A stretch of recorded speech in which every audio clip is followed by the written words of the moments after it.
Saya punya niat ingin membadalkan haji untuk ayah saya yang sudah meninggal dengan petugas pembimbing jemaah ibadah haji yang sudah sering ke sana. Sedangkan saya sendiri belum berhaji. Bagaimana hukumnya?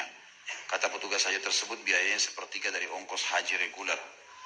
Yang saya tahu, Allahu alam, ya boleh saja, asal bukan antum yang kerjakan. Kalau antum yang kerjakan, maka syaratnya antum harus haji dulu. Harus haji dulu sesuai dengan hadis Bukhari, di mana seseorang pernah mengatakan di miqat, di tempat niat, labbaik Allahumma an syubrumati. Ya Allah, aku niat untuk menghajikan syubrumah ini kerabat yang meninggal, sudah meninggal. Lalu kata Nabi SAW, apa kau sudah hajikan buat dirimu? Dia bilang belum.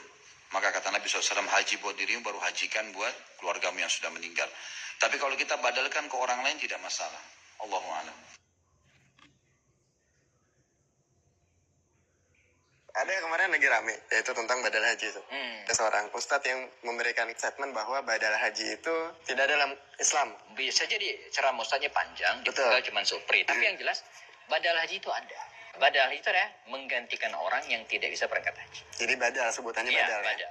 Ada juga hadis yang menjelaskan, dikisahkan seorang sahabat, yang lain kan berteriak, labbaik Allahumma labbaik. Ini dia mengatakan, labbaik Allahumma an syubruma. Kata Rasulullah, man syubruma? Siapa itu syubruma? Akhun li atau qaribun li, saudara saya atau kerabat saya. Dia menyebut qarib gitu kan, kerabat. Qarib itu berarti bukan saudara? Bukan saudara, bisa jadi sahabat. kerabat, orang dekat gitu. Artinya bisa siapapun, nggak mesti ayah, nggak mesti ibu, nggak mesti anak, siapapun. Kata Rasul, apakah anda sudah berhaji belum? Kata Rasul, berhajilah, lalu kemudian haji an syubruma, hajikanlah syubruma. Nah, dari sini ketentuan fikih mengatakan, pertama boleh menghajikan orang lain, tapi syaratnya yang menghajikan itu harus sudah haji dulu. Harus sudah haji. Assalamualaikum, selamat berjumpa di channel ini. Semoga saudara sehat walafiat, bahagia di dunia, selamat di akhirat. Itulah impian kita.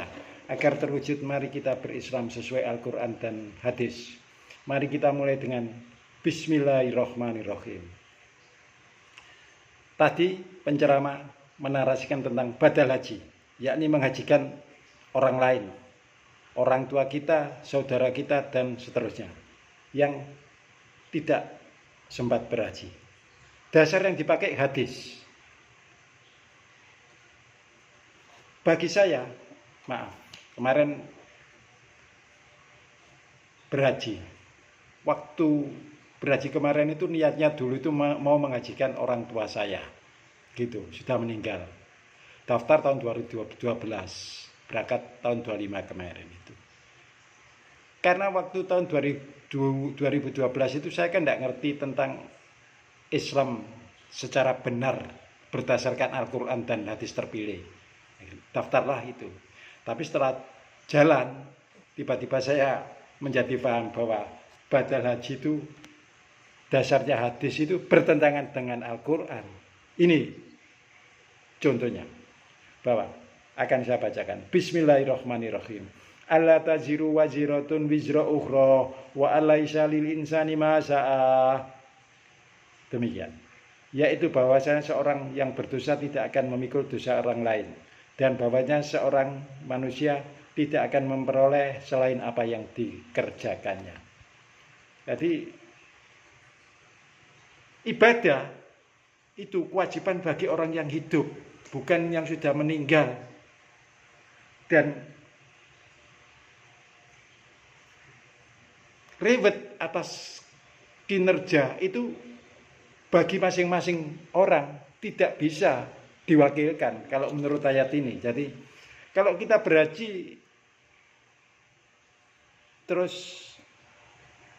untuk orang lain tidak bisa ini, bahwa seorang manusia tidak memperoleh selain apa yang dikerjakannya. Jadi perlu dipikirkan itu terkait haji, badal haji ini. Karena Al-Quran ngomongnya jelas, alla taziru waziratun wizra ukhra wa alaysa lil insani ma sa'a, bahwa seorang yang berdosa tidak akan memikul dosa orang lain. Bahwa begitu juga orang yang dapat pahala juga tidak akan untuk pahala orang lain. Bahwasanya seorang manusia tidak memperoleh selain apa yang dia usahakan. Ini ada lagi. Bismillahirrahmanirrahim. Man amila sholihan falinafsihi wa man asa'a fa ilaiha summa ila rabbikum turja'un. Barang siapa yang mengerjakan amal soleh, maka adalah untuk dirinya sendiri, dan barang siapa yang mengerjakan kejahatan itu untuk menimpa dirinya sendiri. Kemudian kepada Tuhanmu lah kamu akan dikembalikan. Jelas. Jadi badal haji question mark. Karena kenyataannya bertentangan dengan Al-Quran. Jangan-jangan ini hadis yang sengaja dibuat oleh orang tertentu untuk kepentingan bisnis, travel, haji dan umroh. Cek. Sekali lagi hadis itu harus kita cross check dengan Al-Quran. Bila sejalan kita jalankan, tapi bila bertentangan kita urai sampai detail. Tapi kalau seperti ini jelas bahwa ini yang terakhir, barang siapa yang mengerjakan amal soleh maka adalah untuk dirinya sendiri, dan barang siapa yang mengerjakan kejahatan maka itu akan menimpa dirinya sendiri. Kemudian kepada Tuhanmu lah kamu akan dikembalikan. Jelas. Jadi sudah. Badal haji question mark. Pikirkan. Sebaiknya tidak dikerjakan. Karena saya kemarin daftar tahun 2012 itu karena ketidakmengertian saya. Dan di 25 berangkat saya revisi niat saya yang semula badal haji tidak sebagaimana itu akhirnya. Mohon maaf sekali lagi, badal haji cross check ulang hadisnya dengan Al-Quran agar tidak tersesat. Wassalamualaikum warahmatullahi wabarakatuh.